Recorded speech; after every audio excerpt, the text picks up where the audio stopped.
زه عبدالعبید دې وخت کې تاسو ته یو بریکینګ نیوز وایم او هغه بریکینګ نیوز دا دی چې پېښور هائی کورټ د مقامي صحافي خلاف چې مردان پریس کلب کومه مقدمه درج کړې وه دا نوی قانون چې کوم جوړ دی د دې تحت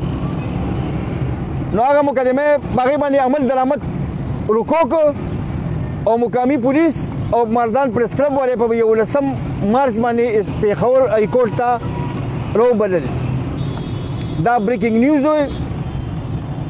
تاسو ته دې یاد وي چې د مردان پریس کلب عهدهدارانو په یو پروګرام نشر کېدو باندې مقامي صحافي زید خان خلاف PK Act مقدمه درج کړې وه دا چونکې په ټوله صوبایي خیبر پښتونخوا کې اولنۍ مقدمه وه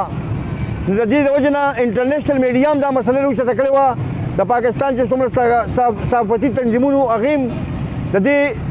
غندنه کړې وه او ویلي چې دا مقدمه صحیح نه ده ځکه چې دا تنظیمونه خو د دې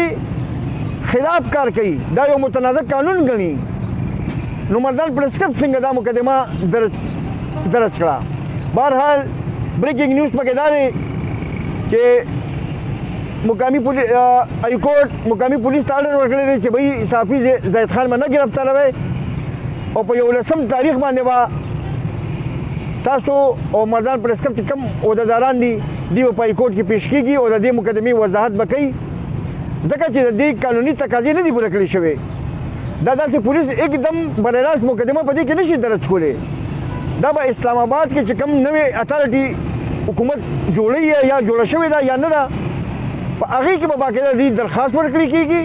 هغه به د دې فیصله کوي پولیس بره راست د دې مقدمې اندراج نشي کولی نو دغه یو بریکینګ نیوز و چې تاسو ته مې وویل د مردان په حواله باندې عبدالعبید اجازه غواړي د خدای په امان